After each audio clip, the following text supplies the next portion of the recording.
అంటే సార్ ఇప్పుడు ఎవరికైనా కానీ టెస్ట్ చేసిన వెంటనే ఇప్పుడు ఐటీ ఎంప్లాయీస్లో 100% వాళ్ళకు కూడా గ్రేడ్ 1 ఫ్యాటీ లివర్ అనేది కూడా ఉంటుందని కామన్గా చెప్పారు కదా. సో అంటే వాళ్ళ సిమ్టమ్స్ కానీ ఎలా అయినా గుర్తుపట్టాలంటే ఎట్లా సార్ అది? జనరల్గా ఫ్యాటీ లివర్లో గ్రేడ్ 1 నుంచి 4 వరకు ఉంటాయి. ఏ గ్రేడ్లో కూడా అతనికి ఏ ప్రాబ్లం ఉండదు, ఏ కంప్లైంట్ ఉండదు. నేను అందుకే అన్నాను కదా, జనరల్ చెకప్లోనే దొరుకుతారు యాక్చువల్గా వీళ్ళంతా. ఓకే. కాకపోతే గ్రేడ్ 4 ఏంటంటే కొంచెం ఫ్యాట్ ఎక్కువ ఎక్యుములేట్ అవుతుంది. వాళ్ళకి ఏంటంటే లివర్ కొంచెం సైజు పెరుగుతుంది అనమాట. పెరిగినప్పుడు వేగ్గా అప్పుడప్పుడు రైట్ సైడ్ రిప్స్ కింద పెయిన్ వస్తుంది, వేగ్గా ఏదో హెవీగా ఉన్నట్టు. ఎందుకంటే లివర్ సైజ్ పెరిగింది కదా, బరువు పెరిగింది కాబట్టి. సో కొంచెం ఏదో వేగ్గా ఉంది. మనం ఏం చేస్తామంటే ఏదో ఎస్జిటీ ఉందో, లేకపోతే నిన్న బిర్యానీ తిన్నాం కాబట్టి ఈరోజు అరగలేదు, ఏదో సమ్ అన్ఈజీ ఉంటుంది తప్ప డైరెక్ట్గా ఫ్యాటీ లివరు సిగ్నిఫికెంట్ పెయిన్ జరగడం కుదరదు. సిగ్నిఫికెంట్గా ఒక పేషెంట్కి ఫ్యాటీ లివర్లో పెయిన్ వచ్చిందంటే అర్థము వేరే ఏదో ప్రాబ్లం ఉన్నట్టు లెక్క. అప్పుడు ఏం చేస్తామంటే మనం స్కాన్స్ అవన్నీ చేసి ఆ ప్రాబ్లమ్స్ ఏమీ లేవని క్లియర్ చేసి ఆ పెయిన్ని ఫ్యాటీ లివర్కి పెడతాము. అంటే ఇట్స్ ఎక్స్క్లూజన్ అనమాట. ఫ్యాటీ లివర్లో పెయిన్ రావడం జరగదు. వేగ్ డిస్కంఫర్ట్, పెయిన్ కింద కాదు యాక్చువల్లీ, ఇట్స్ వేగ్ డిస్కంఫర్ట్, ఏదో తెలియని బాధ ఏదో ఉంది. ఎందుకంటే బరువు పెరిగింది కదా, ఏదో తెలియని బాధ. అంతకుమించి ఫ్యాటీ లివర్లో ఏముండదు. అందుకే ఎవరైనా వచ్చి ఫ్యాటీ లివర్ రిపోర్ట్ చూపించి నాకు ఇబ్బంది ఉందంటే అసలు మీరు ఎందుకు వెళ్ళారు అని అడుగుతా. ఫస్ట్ క్వశ్చన్ ఏంటంటే మీరు హాస్పిటల్కి ఎందుకు స్కాన్ చేయించుకున్నారో అని అడుగుతాం మనం. వేరే కంప్లైంట్ వల్ల ఇది కనిపించింది అంతే. సో ఫ్యాటీ లివర్లో ఇష్యూస్ ఏముండదు, అంటే కంప్లైంట్ ఏముండదు. మామూలుగా హార్ట్ అటాక్ అనేటప్పటికి పెయిన్ రావడం అట్లాంటివి మనం అబ్జర్వ్ చేస్తాం. ఫ్యాటీ లివర్లో అట్లాంటి అక్కడ ఏముండదు. ఫ్యాటీ లివర్ అంటే యాక్చువల్గా లివర్లో మనకి 1.5 grams కిలోస్ లివర్ ఉంటుందండి. ఒక 20% 10% ఏరియాలో ఫ్యాట్ ఎక్యుములేట్ అవుతుంది. దాన్నే మనం ఫ్యాటీ లివర్ అంటాం. మిగతా లివర్లో ఏం ప్రాబ్లం లేదు కదా, కంప్లైంట్ ఎందుకు వస్తుంది, రాదు కదా. సో ఇప్పుడు మీకు హార్ట్ పెయిన్ ఒక పేషెంట్కి హార్ట్ పెయిన్ రావాలంటే బ్లడ్ సర్క్యులేషన్ అట్లీస్ట్ 80% బ్లాక్ అవ్వాలి. మరి 80% ముందు బ్లాక్ అయితే బ్లాక్ కాదా? బ్లాకే కదా. బ్లాకే. సో కంప్లైంట్ వచ్చింది అంటే అర్థం ఏంటంటే మీకు 80% బ్లాక్ అయినట్టే. ఇందులో కూడా అంతే, కంప్లైంట్ వచ్చిందంటే అర్థం మీరు గ్రేడ్ 4లో ఉన్నట్టే. ఓకే. అంతే తప్పించి గ్రేడ్ 1 ఫ్యాటీ లివర్ రాదు. ఇప్పుడు వాళ్ళు చేసిన టెస్ట్ కూడా గ్రేడ్ 1 ఫ్యాటీ లివర్ వేసారు. ఓకే. పాపం వాళ్ళని ఇబ్బంది పెట్టి 84% చేశారు, కానీ వాళ్ళందరూ గ్రేడ్ 1 అండి. 84 అనేటప్పుడు వామ్మో ఏ సాఫ్ట్వేర్ ఇంజనీర్ చూసినా నీకు ఫ్యాటీ లివర్ ఉందని డైరెక్ట్ అంటే సార్ మీరు గూగుల్లో కొట్టండి, ఫ్యాటీ లివర్కి కాంప్లికేషన్ ఏమనగానే క్యాన్సర్ అని చూపించేస్తుంది. ఎందుకంటే ఫ్యాటీ లివర్ తర్వాత fibrosis, cirrhosis, cancer, liver failure ఇవే వస్తాయి అనమాట. సో ఫ్యాటీ లివర్ క్యాన్సర్ అనగానే క్యాచ్ వర్డ్. పాపం వాళ్ళు ఏం చేస్తారంటే ప్రతి ఫ్యాటీ లివర్ రిపోర్ట్ అతను చాలా టెన్షన్ పడతాడు. ఇంకా ఎట్లా అంటే క్యాన్సర్ వచ్చినట్టే ఫీల్ అయిపోతాడు. ఫ్యాటీ లివర్కి అసలు సంబంధమే లేదు. మీకు పొట్టలో ఫ్యాట్ బెల్లీ వచ్చింది అనుకోండి, దాన్ని ఫీల్ అవుతామా మనము? అవ్వం కదా. కొంచెం చబ్బీ చీక్స్ వచ్చాయనుకోండి, మనం ఫీల్ అవుతామా? అవ్వం కదా. ఫ్యాటీ లివర్ కూడా అలాగే. కంగారు పడాల్సిన అవసరం లేదు, కానీ మీ హ్యాబిట్స్ని కంటిన్యూ చేసుకుంటూ వెళితే fatty liver can leads to cirrhosis. Okay. Cirrhosis, hepatic failure, transplant, cancer ఇంకా అన్నీ వస్తాయి. భయపడాల్సిన అవసరం లేదు, జాగ్రత్త పడాలి అంతే. అక్కడ ఈ జాగ్రత్త అనేది జాగ్రత్తతోనే ప్రాబ్లం అనమాట. ఫ్యాటీ లివర్ చూడంగానే అసలు పాపం కొంతమంది చూస్తామని అంటే మేబీ క్యాచీ వర్డ్స్ని పట్టుకుంటారేమో అనిపిస్తుంది, పాపం అనిపిస్తుంది నిజంగా చెప్పాలంటే. ఆ క్యాచీ వర్డ్స్ని పట్టుకొని వెళ్ళిపోతారు. ఫ్యాటీ లివర్ గ్రేడ్ 3 వరకు మనం ఏం చేయాల్సిన అవసరం లేదు. కొంతమంది అడుగుతారు వచ్చి, సార్ ట్రీట్మెంట్ ఇవ్వండి, ఫ్యాటీ లివర్ తగ్గించేయాలంటే. మనకి ఒబీసీ వచ్చాము, పొట్ట బెల్లీ ఫ్యాట్ పెరిగింది, ఏం చేస్తారు మీరు? ఫిజికల్ యాక్టివిటీ చేస్తారు. మెడిసిన్స్ వాడితే తగ్గుతుందా? నేను అదే చెప్తా, ఫ్యాటీ లివర్కి జస్ట్ హ్యాపీగా ఎక్సర్సైజ్ చేసుకోండి, ఫిజికల్ యాక్టివిటీ చేసుకోండి. దేనివల్ల వచ్చింది? లివర్ ఆయిలీ ఫుడ్ తినడం వల్ల. హ్యాపీగా ఆయిలీ ఫుడ్ లేకుండా కొంచెం కంప్లీట్గా ఆయిల్ లేకుండా తింటే డేంజర్. ఓకే. ఆయిల్ కూడా కావాలి, ఆయిలే కావాలి యాక్చువల్గా చెప్పాలంటే ఒక లిమిట్ వరకు. హ్యాపీ కొత్తగా ఆయిల్ యాడ్ చేయకుండా, ఫ్రై ఐటెం కాకుండా కర్రీలో హ్యాపీగా తినొచ్చు. అది కూడా లేకపోతే మన బాడీ పనిచేయదు యాక్చువల్గా. మన బాడీలో ప్రతి పార్ట్కి ఆయిల్ కావాలి. ఆయిల్ లేకుండా మిషన్ పనిచేయదు, మన బాడీ కూడా పనిచేయదు. సార్ ఫుడ్ గురించి ఒక టాపిక్ వచ్చింది కాబట్టి, సో రీసెంట్గా ఒక రీలో అండ్ కొన్ని చూశాను, సో దాని గురించి మీరు చెప్తే బాగుంటుందని. అదేంటంటే ఆవకాయ పచ్చడి. సో దానివల్ల కూడా లివర్ ఇష్యూస్ కానీ కిడ్నీ ఇష్యూస్ అన్నీ రావడం అనేది కూడా జరుగుతాయి అని చెప్పేసి కూడా అంటూ ఉన్నారు. ఏంటంటే ఈ ఊరగాయల వల్ల కానీ పికిల్స్. సో ఏంటి సార్ అది నిజమేనా? జనరల్గా అండి ఒక ఫుడ్ ఐటమ్ వల్ల రెగ్యులర్గా తీసుకుంటేనే ప్రాబ్లం అవుతుంది.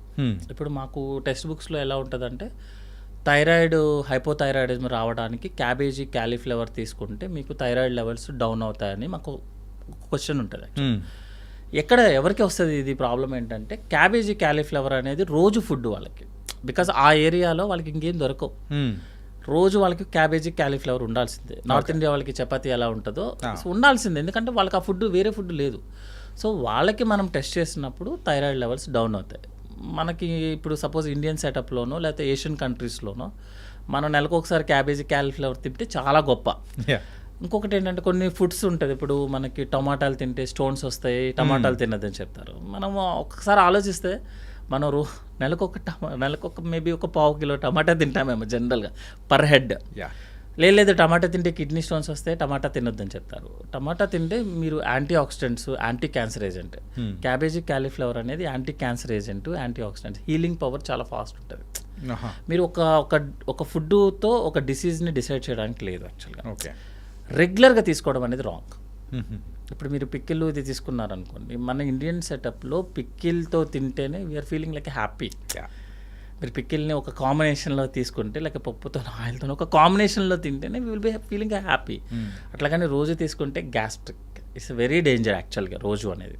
ఎందుకంటే మీరు పిక్కిల్ తయారు చేసే విధానం చూసుకుంటే యాక్చువల్గా మనకు వచ్చేస్తుంది. యాక్చువల్గా పిక్కిల్ ఎట్లా తయారు చేస్తాము అంటే అన్ని ఐటమ్స్ యాడ్ అవుతాయి. Main is spicy pepper add అవుతుంది, కారము, దాంట్లో ఒక ఆయిల్ యాడ్ అవుతుంది. ఒక ఆయిల్ ఎలా చేస్తారు అని తెలుసు కదా, ఫుల్ ఆయిల్ పెడితే తప్ప అది ప్రిజర్వ్ అవ్వదు, ఎందుకంటే 1 year ఉండాలండి, సమ్మర్ టు సమ్మర్ ఉంటుంది.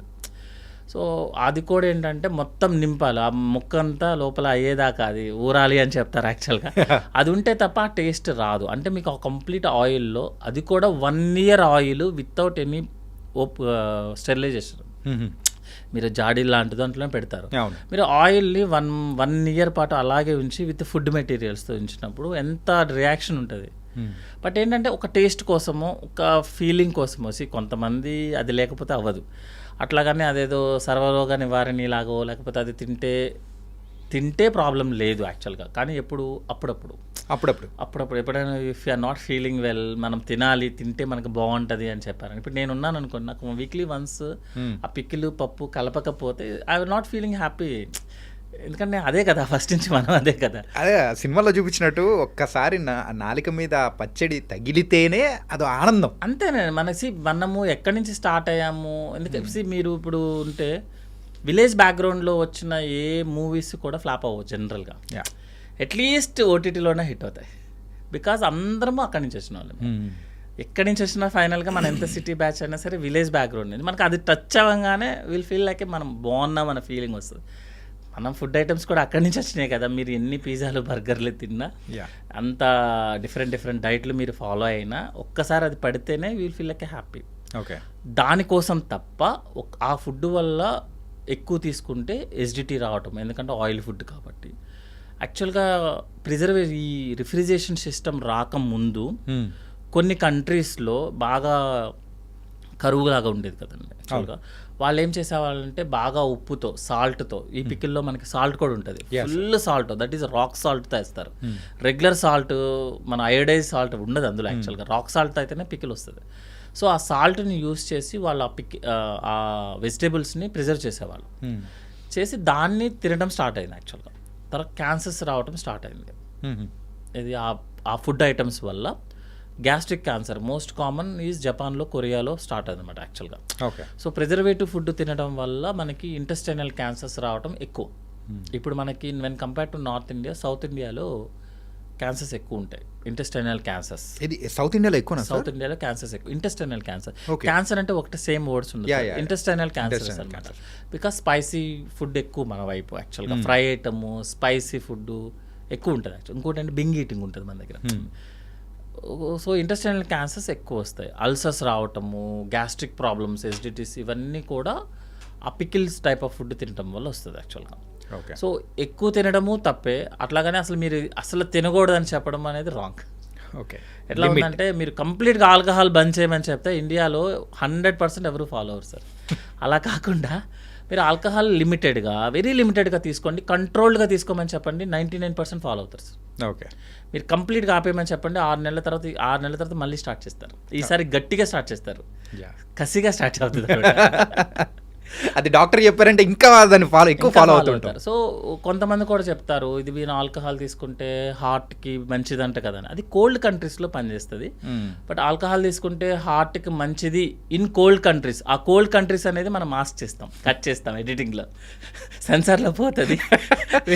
అంటే ఈవెన్ మేము పెట్టినా పీపుల్ అది వినరు సార్. ఆ డాక్టర్ చెప్పారు అంతవరకే తాగడం మంచిది అంట అని చెప్పేసి అదే కోల్డ్ కంట్రీస్లో వర్క్ అవుతుంది. అట్లాగని కంప్లీట్గా ఆపేమన్నా కూడా ఆపరు సార్ ఎవరు ఆల్రెడీ. ఎందుకంటే అది సోషల్ డ్రింక్ అయిపోయింది యాక్చువల్గా. మనకి చిన్న నార్మల్ వాటర్ ఎలాగో ఇప్పుడు అది సోషల్ డ్రింక్ అనమాట. అందుకనే పికిల్స్ దగ్గర కూడా వచ్చేటట్టుగానే పికిల్స్ తీసుకోవడం అనేది సేఫ్ కాదు సార్. అది ఏమి చెప్పినా కూడా అది ఆల్రెడీ ఓల్డ్ నుంచి మనకి ప్రూవెన్ అనమాట. ఇప్పుడు మనం కూడా రోజు కంటిన్యూస్గా 1 వీక్ పికిల్స్ తీసుకొని తినండి, గ్యాస్ మండకపోతే అప్పుడు అడగండి. గ్యాస్ మండుతుంది, మోషన్ ప్రాబ్లం అవుతుంది, యూరిన్ మండుతుంది. ఎందుకు మండుతుంది? డైరెక్ట్గా మన పికిల్ ఏమన్నా మోషన్లో వచ్చేస్తుందా? కాదు కదా. ఆ డైజెషన్ ప్రాసెస్సే ప్రాబ్లం అవడం వల్ల ఇదంతా అనమాట. అట్లాగానే అసలు కంప్లీట్గా అవాయిడ్ చేయండి అని చెప్తే మనం అనేది ఫీలింగ్ పోతుంది. మన లైవ్లీనెస్ కూడా ఉండాలి కదా మనకు కూడా. సో అది పోతుంది. సో వీక్లీ వన్స్ అనేది ఓకే, నాట్ కంటిన్యూస్. ఇంకా మనము జనరల్గా పికిల్స్ అంటే మనం ఎవ్రీడే చేసే పికిల్స్ కూడా ఉంటుంది యాక్చువల్గా. That is okay. డైలీ అంటే ఎవ్రీడే చేసుకుంటారు జనరల్గా, అది 1-2 టైమ్స్ అనేది దట్స్ ఓకే. బట్ ఏంటంటే ఏదో కంటిన్యూస్గా అనేది అది మండుతుంది యాక్చువల్గా. అన్ని గ్యాస్ట్రైటిస్ వస్తుంది, ఇండైజెషన్ ప్రాబ్లమ్స్ వస్తాయి. ఇంకోటి ఏంటంటే ఒక ప్రోడక్ట్తో కొంతమంది చెప్తారు యాక్చువల్గా ఈ ప్రోడక్ట్ తింటే యాంటీ క్యాన్సర్ ఏజెంట్ పికిల్లో. మనం క్యాన్సర్ ప్రోడక్ట్స్ అన్నీ కూడా లైక్ స్పైసెస్ నుంచే వస్తుంది యాక్చువల్గా. మనం ఏదైతే క్యాన్సర్స్కి యూజ్ చేస్తున్న మెడిసిన్స్ చాలా అవి స్పైసెస్ నుంచి వస్తాయి. సో చూసారా, స్పైసెస్ దాటి నుంచే కదా క్యాన్సర్ డ్రగ్స్ వచ్చాయి. సో ఈ స్పైసెస్ తీసుకుంటే మీకు క్యాన్సర్ రాదు అనేది. రాకపోవచ్చు, అది వేరే విషయం, కానీ మిగతా ప్రాబ్లమ్స్ వస్తాయి కదా. మీరు పికిల్స్తో పాటు మీరేమీ డైరెక్ట్గా ఆ పికిల్ ముక్కే తిన్నారు కదా, దాంతోపాటు ఆయిల్ ఉంటుంది, పెప్పర్ ఉంటుంది, అన్నీ ఉంటుంది. నెక్స్ట్ సాల్ట్ ఉంటుంది, హై సోడియం ఉంటుంది. ఇప్పుడు ఉన్న లేటెస్ట్ గైడ్లైన్స్ ఏంటంటే sugar, easily available sugar and high sodium is a more danger than anything, even alcohol also. Alcohol smoking కన్నా మనకి sugar, sodium is a more danger అనమాట. ఓకే, అవన్నీ add అవుతాయి కాబట్టి పికిల్ అనేది అవాయిడ్ చేయడం అనేది సేఫ్. ఓకే, గుర్తుపెట్టుకోండి. ఎప్పుడో ఒకసారి అయితే ఓకే, కానీ రెగ్యులర్గా అయితే ఓకే సార్, నో ప్రాబ్లం. ఎప్పుడో ఒకసారి ఈవెన్ స్మోకింగ్ ఆల్సో ఓకే, ఎందుకంటే లైవ్లీనెస్ కోసం. కాకపోతే ఏంటంటే కంటిన్యూస్ చేయడం అనేది రాంగ్. ఎందుకంటే ఆ రెండు మనకి ఆల్రెడీ మన సొసైటీలో వచ్చేసాయి అన్నీ. ఇంకా మనం ఏమి మెయిల్ ఫీమేల్ ఏం డిఫరెన్స్ లేదు. ఇప్పుడు ఎందుకు ఉన్నదాన్ని అడ్జస్ట్ చేసుకుందాం. ఉన్నటిల్లో బ్యాడ్ హ్యాబిట్ కాకుండా దాన్ని గుడ్ హ్యాబిట్ కింద మార్చుకుందాం. అంటే అమౌంట్ తగ్గిస్తే గుడ్ హ్యాబిట్ అవ్వచ్చు మేబీ. అంటే సార్ ఓవర్గా స్ట్రెస్గా ఫీల్ అయిపోయామంటే సో దానివల్ల ఈ గ్యాస్ట్రిక్ ప్రాబ్లం అనేది కూడా ఎక్కువ అవుతుంటుందని చెప్పేసి కొంతమందిలో నేను విన్నాను. So is it true? Sir ఇప్పుడున్న దాంట్లో ఒక యాడ్ ఉంటుంది యాక్చువల్గా, సకల రోగ నివారణ జిందా తెలిసి మాతలాగా. సకల రోగాలకి ప్రాబ్లం స్ట్రెస్. మీరు యూ నేమ్ ద ఒక ప్రాబ్లం వచ్చిందని చెప్పండి, బ్యాక్గ్రౌండ్లో స్ట్రెస్ ఉంటుంది యాక్చువల్గా. కొన్ని డిసీజెస్ వదిలేసేయండి, అవి జెనెటికల్లీ ఇంప్రింట్ అయ్యి వచ్చేస్తాయి. మిగతా ఏ ప్రాబ్లం చూసినా కూడా స్ట్రెస్. ఎందుకంటే స్ట్రెస్తో పాటు మనం ఫుడ్ హ్యాబిట్స్ మారిపోతాయి, మన లైఫ్ స్టైల్ మారిపోతుంది, ఫిజికల్ యాక్టివిటీ ఉండదు. ఇవన్నీ స్ట్రెస్లో మనకు ఒక ప్యాకేజ్ లాగా వస్తాయి అన్నమాట యాక్చువల్గా. సో ఇప్పుడు సపోజ్ ఒక స్ట్రెస్ ఉన్న పేషెంట్ ఉన్నారనుకోండి, అతని యొక్క బేసల్ మెటబాలిక్ రేట్ హైలో ఉంటుంది. ఓకే, హార్మోన్ స్ట్రెస్ అంటే ఏంటి? మనం టెన్షన్ పడుతున్నాము, సో మన ప్రొటెక్టివ్ మెకానిజమ్స్ అన్నీ hormones, adrenal level, non adrenal అన్నీ రైజ్ అయిపోతాయి. అంటే ఏదో పాప ఈ అబ్బాయికి ఏదో టెన్షన్ ప్రాబ్లం వచ్చింది, మనం ఏదో హెల్ప్ చేద్దామని చెప్పి హార్మోన్స్ రిలీజ్ అయిపోతాయి. హార్మోన్స్ రిలీజ్ అవ్వగానే మనకి జ్యూసెస్ యాక్టివేట్ అయిపోతాయి. సో జ్యూసెస్ యాక్టివేట్ అవుతే గ్యాస్ట్రైటిస్ రావటము, ఇండైజెషను, వామిటింగు, మైగ్రేన్ హెడేక్స్ రావటము, loose motions, everything will come. కొంతమందికి కాన్స్టిపేషన్, అసలు మోషన్కి వెళ్ళరు, ఎందుకంటే అతనికి ఫిజికల్ యాక్టివిటీ ఉండదు, టైంకి ఫుడ్ తీసుకోడు. స్ట్రెస్ అనేది ప్యాకేజ్ సార్, అది అన్నీ వస్తాయి, కలిపి వస్తుంది యాక్చువల్గా. ఓన్లీ స్ట్రెస్ పడేసి ఫుడ్ టైంకి తీసుకోవడము, యాక్టివిటీ ఉండడం అది జరగదు కదా. స్ట్రెస్ అంటే మీకు అన్నీ ఉంటాయి, మిగతా కూడా ఉంటాయి. వాటి వల్ల ఎసిడిటీ రావటము, ఇండైజెషన్, లూజ్ మోషన్స్ అనేది కామన్. ఓకే, మనం దాన్ని ఐబిఎస్ అంటాం అనమాట, ఇరిటబుల్ బవల్. మీ మైండ్ బాగా యాక్టివ్గా ఉందనుకోండి, అంటే పనికి మాలిన పని మీద యాక్టివ్గా ఉందనుకోండి సార్, మీ బవల్ బాగా యాక్టివ్లో ఉంటుంది. అంటే బవల్ బాగా యాక్టివ్ ఉందంటే పైనుంచి ఏమో gastric problems, bloating, belchings, vomitings, nausea, lower part నుంచి ఏమో లూజ్ మోషన్స్, కాన్స్టిపేషన్, పెద్ద దగ్గర బాత్రూమ్కి పరిగెత్తడము అన్నీ ఉంటాయి అన్నమాట. సో మైండ్ బాగా యాక్టివ్గా పెడితే బవల్ బాగా యాక్టివ్గా ఉంటుంది. మజిల్ బాగా యాక్టివ్ అంటే లైక్ ఫిజికల్ యాక్టివిటీ బాగా చేస్తే బవల్ రోజుకి ఒకసారి మాత్రమే యాక్టివ్ అవుతుంది అనమాట, అంటే మోషన్ బాగా. సో మన మజిల్ బాగా యాక్టివ్గా ఉంటే you will be feel happy, very హ్యాపీగా ఉంటుంది. ఓకే. బ్రెయిన్ యాక్టివ్లో ఉంచితే కష్టం. అంటే బ్రెయిన్ యాక్టివ్ అంటే పనికొచ్చే పనుల మీద, పనికి మాలిన పనుల మీద కాదు. ఈ స్ట్రెస్ అనేది ఇంత అంటే మన కంప్లీట్ బాడీ మీద ఇంత ప్రెషర్ చూపిస్తాను మాత్రం అనుకోలేదు సార్. సార్ ఇప్పుడు మీరు ఆల్కహాల్ తీసుకున్నారనుకోండి, అది డైజెషన్ లివర్ మీద పడుతుంది. యా. సో లివర్ ఫెయిల్యూర్ అవ్వటము, ఫ్యాటీ లివర్ రావటం. మీరు స్మోక్ చేశారనుకోండి, లంగ మీద మ్యాక్సిమం అయితే బ్లడ్ సర్క్యులేషన్ మీద పడుతుంది. మీరు స్ట్రెస్ తీసుకున్నారనుకోండి, brain master of our body, all సిస్టమ్స్ని డిస్రెగ్యులేట్ చేస్తుంది. ఇది లోకల్ యాక్షన్ కాదు, international action, pan India film ఇది స్ట్రెస్ అనేది. ఓకే. సో మేము బ్రెయిన్ కదా అది, స్ట్రెస్ అనేది బ్రెయిన్ సార్. సో మొత్తం యాక్టివ్లోకి వెళ్ళిపోతుంది అన్నీ. ఇదే టైంలో ఏం చేస్తుందంటే మజిల్ని యాక్టివ్ తగ్గించేస్తుంది. మీ మజిల్ యాక్టివిటీ ఉండదు, ఎక్సర్సైజ్ చేయరు, మీరు స్ట్రెస్లో ఉంటారు, ఫుడ్ తీసుకోరు, ఇంకొకటి స్ట్రెస్లో ఉంటారు, అన్ని ఆల్కహాల్, స్మోకింగ్, డ్రగ్స్ అన్నీ తీసుకుంటారు, ఎన్ని ఎక్కువైపోతుంటాయి. అది అవాయిడ్ చేయడానికి ఎక్కువైపోతుంది. ఎందుకంటే నేను టెన్షన్లో ఉన్నా మందు తాగుతా, హ్యాపీగా ఉన్నా మందు తాగుతా. సో ఇవన్నీ ప్యాకేజ్, ఎక్స్ట్రా ప్యాకేజ్ అనమాట. సో మీరు ఆల్కహాల్ తీసుకుంటే లివర్ ప్రాబ్లం, స్మోకింగ్ తీసుకుంటే lung problem or blood circulation problem, stroke problem. Stress తీసుకున్నారనుకోండి మొత్తం బాడీ మొత్తం ప్రాబ్లం, మొత్తం షెడ్కి వెళ్ళిపోవాలి, మొత్తం షెడ్కి వెళ్ళాల్సిందే. మళ్ళీ అది ఇవి ఏం చేస్తారంటే ఎందుకు ఇన్ని టెన్షన్స్ వస్తాయి. ఒక పేషెంట్ ఎవరైనా సరే ఒక డాక్టర్ ప్రిస్క్రిప్షన్ కన్నా ఎక్స్ట్రా ప్రిస్క్రిప్షన్తో వచ్చాడు మన దగ్గరికి అంటే బ్యాక్గ్రౌండ్లో స్ట్రెస్ ఉంటుంది. ఓకే. రిపోర్ట్స్ చూడండి, అన్ని బ్లడ్ రిపోర్ట్స్, యూరిన్, అన్ని స్కానింగ్స్ అన్నీ నార్మల్ ఉంటాయి, కానీ పేషెంట్కి చాలా ప్రాబ్లమ్స్ ఉంటాయి. చాలా ప్రాబ్లమ్స్ అంటే అతను వేగ్ ప్రాబ్లమ్స్ చెప్తాడు అనమాట. అలాగే ఇండైజెషన్ ఉంది సార్, మోషన్ రెగ్యులర్గా వెళ్ళాలి, కొంచెం తిన్నా మోషన్కి వెళ్ళాల్సి వస్తుంది సార్, సోషల్లో కలవలేకపోతున్నాను, ఇవన్నీ చూడంగానే మొత్తం ఒక ఫైల్ తీస్తారనమాట. హైదరాబాద్లో ఉన్న గ్యాస్ట్రో హాస్పిటల్స్ అన్నీ ఉంటాయి అందులో. పెద్ద పెద్ద సార్లు అన్నీ అందరంటారు పాపం, అన్ని అన్నీ చేయించుకుంటారు, మనం ఏం అడిగితే చేయించుకుంటారు అనమాట. కానీ అసలు యాక్చువల్ పాపం బ్యాక్గ్రౌండ్ ఏంటంటే ఆ స్ట్రెస్.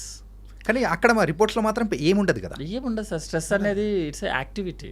ఓకే. ఇట్స్ కరెంట్ టైప్లో అనమాట. ఎక్కడ చూపిస్తాను, ఓన్లీ లైట్ మాత్రమే కనిపిస్తుంది, కరెంట్ కనిపిస్తుంది కదా. మైండ్లో ఉంటుంది. అతనితో పాటు 10 మంది అటెండర్స్ వస్తారు, వాళ్ళ ముందు ఓపెన్ అవ్వలేడు, తన ప్రాబ్లమ్స్ ఎవరికి చెప్పలేడు. యాక్చువల్గా చెప్పాల్సిందేమో సైకియాట్రిస్ట్ దగ్గరికి. మనం ఏం చేస్తామంటే సైకియాట్రిస్ట్ అనగానే కొంచెం వేరేగా ఆలోచిస్తాము, సినిమాలలాగా జోక్స్ వేసుకోవడం అట్లా ఉంటుంది. సో ఇప్పుడు లేటెస్ట్గా అంతా స్ట్రెస్సే సార్. ఓకే. ఎక్కువ స్ట్రెస్, ఊరికే బాడీని స్ట్రెయిన్ చేయడము, మన ఏజ్కి తగ్గట్టు బిహేవ్ చేయము మనం జిమ్స్లోనూ వాటిల్లో. దీనివల్లే మెయిన్ ఇష్యూ. అది కంప్లీట్ గట్ హెల్త్ మీద ఇంపాక్ట్ పడుతుంది అంతా గట్ హెల్త్ అండి. ఎందుకంటే జనరల్గా ఇప్పుడు అందరూ గట్ హెల్త్ అనే నెక్స్ట్ ట్రెడిషన్ ఏంటంటే బ్రెయిన్ తర్వాత సెకండ్ బ్రెయిన్ లాంటిది గట్ అనమాట. మనకి మొత్తం న్యూరాన్స్, హార్మోన్స్ అన్నీ కూడా గట్ నుంచి రిలీజ్ అవుతాయి.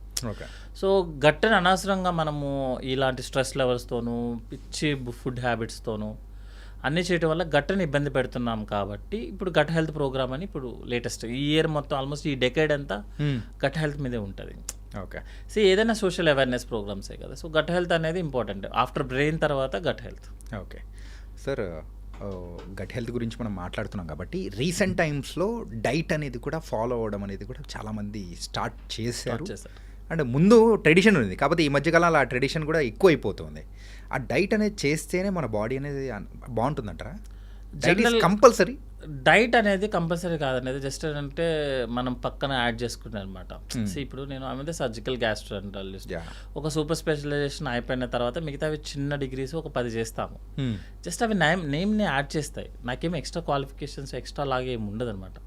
అట్లాగే ఇవి డైట్ ఇవన్నీ ఏంటి అంటే మనము ఏదో ఒక డైట్ చేస్తేనే హెల్తీగా ఉంటాము, లేకపోతే మనం BMI బాడీ మాస్ ఇండెక్స్ చూసుకొని మన వెయిట్కి హైట్కి కరెక్ట్గా మ్యాచ్ చేస్తేనే మనం బాగుంటాము. ఒక షుగర్ పేషెంట్ వస్తాడు, షుగర్ లెవెల్స్ని ఎంత స్ట్రిక్ట్గా మెయింటైన్ చేస్తాడంటే దట్ ఈస్ డేంజర్ యాక్చువల్లీ. మన బాడీ కదా ఇది. ఈరోజు మన temperature, cold hot temperature base చేసుకొని మన మూడ్ని బేస్ చేసుకొని కూడా అది మార్చుకోవాల్సి వస్తుంది. ఈరోజు మనం వర్క్ ఎక్కువ చేసాము, ఇంట్లో ఏదైనా ప్రాబ్లం ఉంది, కంప్లీట్లీ చేంజ్ అయిపోతూ ఉంటుంది. అతని షుగర్ ఏంటంటే 110 నార్మల్ అంటే 110కే తీసుకొస్తాడు అనమాట. తీసుకొచ్చి ఏం చేస్తాడంటే రోజు ఏముండదు, నీరసంగా ఉంటాడు, కానీ నా sugar levels normal sir normal అంటాడు. అంటే ఒక ఫాల్స్ ప్రెస్టేజ్ అనమాట. అట్లా మనం ఎప్పుడు కూడా, అందుకే మీరు ఒక షుగర్ లెవెల్, ఒక డైట్ గురించి చూసుకుంటే షుగర్ లెవెల్ నార్మల్ ఏంటంటే 70 to 110. ఓకే. వాడే అంత రేంజ్లో ఇచ్చాడు కదా, మీరు ఎలా మెయింటైన్ చేస్తారు స్ట్రిక్ట్గా? పేపర్ మీద రాసుకొస్తాడండి 110, 112, 100 అసలు ఎంత నేరోగా మ్యాజిన్లో చేస్తారు, అది సేఫ్ కాదు. ఓకే. ఇది ఎందుకంటే ఈ డైట్ కూడా అంతే, మనం ఒక స్ట్రిక్ట్గా మెయింటైన్ చేద్దామని ట్రై చేస్తామనుకోండి, మండే ఉన్నట్టు సండే ఉండము, అంతే కదా. Monday is a working day, hurry burry ఉంటుంది. Sunday is a very leisure day. మీరు ఒకే రోజు ఒకే పర్సన్, మగా నా హైట్, నా జీన్స్, నా బాడీ ఫ్యాట్, నా మజిల్ అంతా డిఫరెంట్. ఒక లేడీ ఉన్నారు, ఒక బాయ్ ఉంటారు, అతని jeans, environment, south Indian, north Indian అంతా డిఫరెంట్ కదా. లేదు, అందరికీ ఒకటే డైట్, ఐదర్ కార్బ్స్ పెంచండి, ఒక అతనేమో వచ్చి అంటే I'm not commenting any one. జనరల్గా యాజ్ ఎ సర్జన్ కానీ యాజ్ ఎ ప్రొఫెషనల్స్ మేము ఫాలో అయ్యేది ఏంటి అంటే, మీ యాక్టివిటీని బేస్ చేసుకొని వర్క్ చేయండి. ఓకే. మీ ఫుడ్ మీదంతా మీ యాక్టివిటీని బేస్ చేసుకొని ఒక స్ట్రిక్ట్గా మనం ఒకటి ఫాలో అయితే లైఫ్ లాంగ్ మనం చేయలేము ఆ పని. మీరు ఈరోజు కంప్లీట్గా కార్బోహైడ్రేట్ డైట్ తీసుకుంటారు, కంప్లీట్గా ప్రోటీన్ డైట్ తీసుకుంటారు, ఎన్ని రోజులు చేస్తాం మనం అట్లా? అది సాధ్యం అవ్వదు యాక్చువల్గా. అట్లా కాకుండా టైంకి తీసుకోండి. యాక్చువల్గా మీరు suppose morning breakfast, lunch, dinner టైంకి, suppose 7 to 8, 12 to 1, 6 to 7 or 7 to 8, whatever the comfortable మీ యొక్క యాక్టివిటీని బట్టి. కొంతమంది 9కి పడుకునే వాళ్ళు ఒక 2 hours ముందు తినమని చెప్తాం, కొంతమంది 12కి పడుకుంటారు, వాళ్ళు 9కి తింటే సరిపోతుంది. నైట్ డిన్నర్కి మనం తినే ఫుడ్కి ఒక 2 hours గ్యాప్ సరిపోతుంది. ఓకే. అట్లా కాకుండా ఒక రూల్ లాగా పెట్టుకొని ఏదో సిస్టంలో నుంచి ఎక్సెల్ షీట్ ఒకటి బయటికి తీసుకొచ్చి 100 grams ప్రోటీన్ అనగానే 4 జీడిపప్పులు, 2 కందిపప్పులు అనుకుంటూ ఒక కప్పు తీసుకొని వేయింగ్ మిషన్లో పెట్టి, నిజంగా అలా తిన్న అది మనమేమో రోబోస్ ఒక చిప్పులో పెట్టి 80% ఛార్జింగ్ అవ్వగానే స్టాప్ చేయమని చెప్పడానికి. మనం మారిపోతుంటాం సార్, ఎవ్రీడే మన ఏజ్ పెరుగుతుంటుంది, మన యాక్టివిటీ పెరుగుతుంటుంది. సో ఏదైతే మనం ట్రెడిషనల్గా ఫాలో అవుతున్నామో మీ యాక్టివిటీని base, suppose breakfast, lunch, dinner తినాల్సిందే, స్కిప్ చేయడం కుదరదు. ఓకే. అందులో ఏం తింటారనేది మనం డిసైడ్ చేసుకోవచ్చు. కానీ జనరల్గా మేము చెప్పేది ఏంటంటే, మీ ఇంట్లో ఏది ఫాలో అవుతారు జనరల్గా మీరు ఫాలో అవ్వద్దు. మీరు ఇంట్లో ఏది ఫాలో అవుతారు, సౌత్ ఇండియనా, నార్త్ ఇండియనా, తెలుగు బేస్డా, maybe Telangana based, whatever thing is, మీకు ఏదైతే ఫాలో అవుతున్నారో అది మీకు ఎంత అవసరం అయితే అదే తీసుకోండి. మీరు సపోజ్ మీరు చపాతీ తీసుకుంటారు, చపాతీ తినండి. 3 పూట్ల చపాతీ తినడం అనేది తప్పు. ఓకే. ఒక చపాతీ, కొంచెం rice, next chapati, rice, what ever thing is మార్చుకుంటారు. ఎందుకంటే సార్ మనం ప్రతి ఫుడ్కి న్యూట్రిషన్ వాల్యూ ఉంటుంది, ప్రతి ఫుడ్కి అవసరమైనవి ఉంటాయి, అవసరం లేనివి ఉంటాయి. ఒక్క ఫుడ్ ఎవరైనా సరే ప్రపంచంలో ఒక ఫుడ్ చూపించి ఇది తింటే నువ్వు 100 years జబ్బు లేకుండా హ్యాపీగా బతుకుతామని చెప్తారా? ఎవరు చెప్పం కదా, ఎవరు చెప్పరు సార్. మరి అలాంటప్పుడు ఓన్లీ ప్రోటీన్ తింటా, ఓన్లీ కార్బ్ తింటా, ఓన్లీ ఆయిల్ తింటా, కోకోనట్ ఆయిల్ తాగుతా, ఓన్లీ ఆయిల్ మేమో ఆయిల్ లేనిది అసలు తినమని చెప్తారు ఒకళ్ళు. కరెక్ట్ అవ్వదు. బెస్ట్ ఆయిల్ అనేది ఏది ఉండదు సార్. ఎప్పుడు కూడా ఏంటంటే ఆయిల్స్ అనేది వీక్లీ మార్చుకుంటూ వెళ్తాం, ఎందుకంటే ప్రతి ఆయిల్లో గుడ్ ఉంటుంది, బ్యాడ్ ఉంటుంది. సో ఈ రోజు మనం గ్రౌండ్ నట్ తీసుకుంటాం, నెక్స్ట్ వీక్ ఆయిల్ ఎక్కడికి వెళ్ళిపోం కదా. మనం అదంతా వదిలేసి ఏం చేస్తామంటే బాగా డీప్ ఫ్రై, ఊరికి ఎక్కువ థింక్ చేసుకోవడము, ఫాస్టింగ్ 16 hours ఫాస్టింగ్ ఉంటారు సార్. దాని పేరు very past name, intermediate fasting.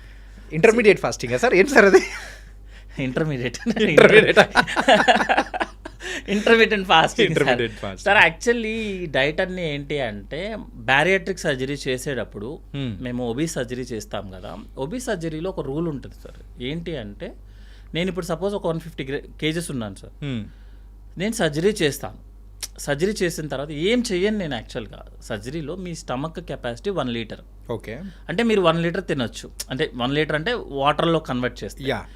So నేనేం చేస్తానంటే దాన్ని 100 mlకి మారుస్తా. స్టమక్ని షేప్ మార్చేసి 100 mlకి, అంటే మీ కెపాసిటీని తగ్గిస్తాం. సో మీరు ఈ 100 mlలో హై షుగర్స్ తీసుకున్నా సేమ్ ఉంటారు మీరు. ఇప్పుడు సపోజ్ నేను 1 liter కెపాసిటీని 100 mlకి మార్చాను సార్. మీరు మంచిగా షుగర్కి మిల్క్ షేక్లు అవన్నీ తాగేశారు అనుకోండి, సేమే కదా, సేమ్ క్యాలరీస్ తీసుకున్నారు. నేను బ్యారియాట్రిక్ సర్జరీ ఫెయిల్. అందుకని ఏం చేస్తామంటే, సర్జరీ చేసాక ముందు 6 months ట్రైనింగ్ ఉంటుంది అతనికి. అంటే అతను ఏం తీసుకోవాలి, ఏం తీసుకోకూడదు అనే తనకు ఒక ఐడియా రావాలి. తనగా ఒక 10% వెయిట్ లాస్ అవ్వాలి. ఓకే. అంటే తన విల్ పవర్ అనమాట. ఒబిసిటీ అనేది ఒక సైకాట్రిక్ ప్రాబ్లం యాక్చువల్గా. పాపం తనకేం సంబంధం లేదు, తనకు తినకపోతే ఆగలేడు యాక్చువల్గా. అందుకే నేను చేస్తాను, ఒబిసిటీ ఉన్న ప్రతి పేషెంట్ సైకాట్రిక్ కౌన్సిలింగ్కి వెళ్తాడు ఫస్ట్. వెళ్ళి తనకి ఏదైనా వేరే ఇష్యూస్ ఉన్నాయి అన్నీ చెక్ చేసుకోవాలి. ఓకే. చెక్ చేసుకున్న తర్వాత ఒక 6 months తనకు ఒక ట్రైనింగ్ పీరియడ్ ఉంటుంది యాక్చువల్గా. అంటే మనం ఒక డైట్ ఇచ్చి ఇది నువ్వు ఫాలో అవ్వాలని చెప్పాలి. చెప్పి ఒక యాక్టివిటీ ఇస్తాం, ఒక 30 minutes to 1 hour యాక్టివ్గా ఉండాలి. అంటే తనకి ఏంటంటే తన బాడీ మీద తన కంట్రోల్ వచ్చేస్తుంది. ఓకే, నేను ఇది తినొచ్చు, ఇది తినకూడదు. అతను ఓన్గా ఒక 10% kg వెయిట్ లాస్ అవ్వాలి, 10% వెయిట్ లాస్ అవ్వాలి. అంటే మోటివేట్ అవ్వాలి. అప్పుడు బ్యారియాట్రిక్ చేస్తాము. లేకపోతే బ్యారియాట్రిక్ నెక్స్ట్ రోజు మార్నింగ్ ఫెయిల్ అయిపోతుంది. మీరు చేసేసాను 100 ml, మీరు 1 liter తినకుండా హ్యాపీగా మిల్క్ షేక్లు తాగేశారనుకోండి, మిల్క్ షేక్లు షుగర్ సిరప్లు తాగేశారనుకోండి, ఆకలి తట్టుకోలేదు, గంటకి తినేశారనుకోండి సార్, గంటకి 100 ml చొప్పున తిన్నారనుకోండి, ఫెయిల్ కదా, సర్జరీ ఫెయిల్. దానికోసం క్రియేట్ చేసిన డైట్లు ఇవన్నీ యాక్చువల్గా. ఇంటర్మీడియట్ ఫాస్టింగ్ కానీ, కీటో డైట్లు కానీ, ప్రతి దాన్ని మనం జనరల్ పబ్లిక్కి వాడేస్తున్నాం. ఓకే. జనరల్ పబ్లిక్ ఏంటంటే ఎప్పుడైనా ఒక 6 monthsకో లేకపోతే ఏదైనా సర్జరీకి వెళ్ళడానికి ముందు కొంచెం వెయిట్ లాస్ అయితే రిజల్ట్స్ బాగున్నాయి అనుకోండి, that is okay. Life long ఈ సేమ్ డైట్లు యూస్ చేయడం కుదరదు సార్. ఇట్స్ వెరీ డేంజర్ యాక్చువల్గా. ఎందుకంటే కీటో డైట్ వాడుతున్న చాలా మందికి కిడ్నీ ఇష్యూస్ వస్తున్నాయని ఆల్రెడీ తెలుసు, ఎవ్రీబడి ప్రూవెన్. నిజమా సార్? మీరు ప్రోటీన్ ఎక్కువ తీసుకున్నారు సార్, ప్రోటీన్ డైజెస్ట్ అవ్వాలి కదా, దాన్ని బై ప్రొడక్ట్ ఎవరు రిలీజ్ చేయాలి బయటికి? కిడ్నీ. సరే, మీరు కిడ్నీ 100 years కోసము ఇంత డయాలసిస్ చేయడం కోసమని మనకి క్రియేట్ అయింది. ఇంత ప్రోటీన్ని మీరు డైజెస్ట్ చేయమని కిడ్నీ మనకి బాడీ లోపలికి వచ్చింది. మీరు రోజు 60 grams ప్రోటీన్ ఇవ్వాల్సిన వాళ్ళు మీరు 200 grams ప్రోటీన్ రోజు ఇచ్చారనుకోండి, ఎన్ని రోజులు పనిచేస్తుందో చెప్పండి? హాఫ్ పడిపోతుంది కదా. సరే, సింపుల్, ఇస్ మిషన్. మీ ఇష్టం వచ్చినట్టు రోజు ఇచ్చేటప్పుడు మీరు వాటర్ కూడా, మీకు ఆల్రెడీ మన పెద్దవాళ్ళు చెప్తారు కదా, వాటర్ ఎంత పడితే అంత తాగకూడదని చెప్తారు. 3 to 4 liters is the correct. కొంతమంది ఏం చేస్తారంటే యుద్ధం చేసినట్టు వాటర్ బాటిల్ పట్టుకొని అదొక పోస్ట్ లాగా ఫటా తాగుతూనే ఉంటారు, యూరిన్కి వెళ్తున్నారు. మీరు రోజుకి 3 liters చొప్పున ఫిల్టరేషన్ చేయడానికి మీ కిడ్నీ తయారు చేశారు, దేవుడు ఇచ్చాడు మనకు. ఓకే, దాన్ని మీరు రోజు 5 లీటర్లు పోసారనుకోండి, దాని వర్కింగ్ కెపాసిటీ తగ్గిపోతుంది, మిషన్ తగ్గిపోతుంది కదా సార్. ఎక్కువ రోజులు నడిస్తే కాలు అరిగిపోదా?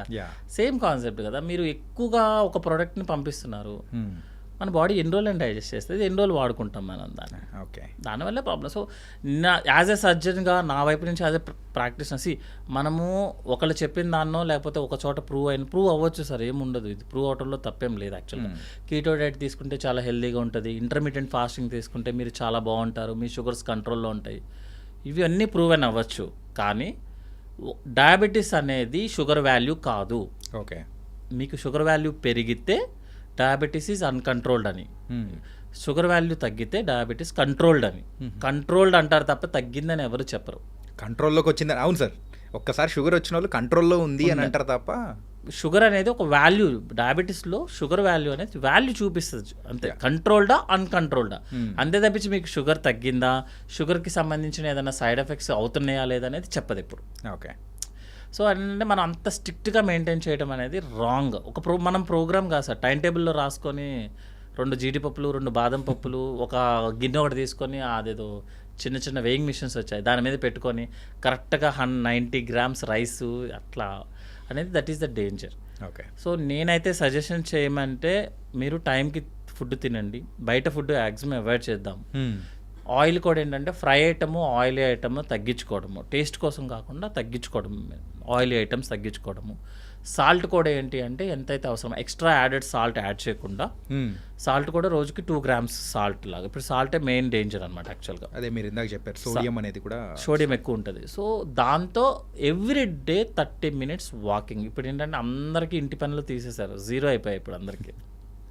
మేమైతే 0 ఇంటి పనులు లేవు, బయట ఎండలో తిరగడం లేదు, యాక్టివిటీ లేదు. ఇప్పుడు ఏదో బై మిస్టేక్ అదృష్టం కొద్ది గేటెడ్ కమ్యూనిటీస్ వచ్చి మనల్ని బతికిస్తున్నాయి, కానీ ఇండివిజువల్ హౌసెస్లో అయితే 0 యాక్టివిటీ. ఇంటికి వెళ్ళాం, ఏదో సినిమాలో చెప్పినట్టు ఇంట్లో తలదించితే ఇన్స్టిట్యూట్లో ఎత్తాలి, ఇన్స్టిట్యూట్లో తలదించితే అన్నట్టు తగ్గిపోతుంది కదా. సో గేటెడ్ కమ్యూనిటీస్ వల్ల మనకి యాక్టివిటీ పెరుగుతుంది. So physical activity at least 30 to 45 minutes per day చేసుకొని, జిమ్ చేస్తారా, యోగా చేస్తారా, వాకింగ్ చేస్తారా, అది మన కంఫర్ట్స్, మనకున్న యాక్టివిటీ ప్రకారం చేసుకుంటూ ఉంటే యూ విల్ బీ హెల్దీ. ఒకవేళ ప్రాబ్లం వచ్చింది అనుకోండి, హ్యాపీగా డాక్టర్స్ దగ్గరికి వెళ్ళండి, చూపించుకోండి, ట్రీట్మెంట్ తీసుకోండి, అయిపోయింది. And for more videos, please subscribe to iDream. Please subscribe to iDream. Please subscribe iDream. And please subscribe to iDream. For more videos, subscribe to iDream. please like, share and subscribe to the channel. Congratulations, iDream. Subscribe to iDream. Subscribe to iDream. So subscribe to iDream Media. iDream team అందరికీ huge congratulations. Please subscribe iDream Media. Please subscribe to iDream. Subscribe iDream. Please subscribe to iDream. iDream అంటే నా కళల ఛానల్ను subscribe చేసుకున్న నోరు తిరుగుతలేదు, మీరైతే గంట గుర్తు కొట్టండి. For more such videos, please subscribe to iDream. Subscribe to iDream. Please subscribe to iDream. Please subscribe iDream Media. Please do subscribe to iDream. Please subscribe to iDream Media. For best entertainment and information please subscribe iDream. And don't forget to subscribe to iDream.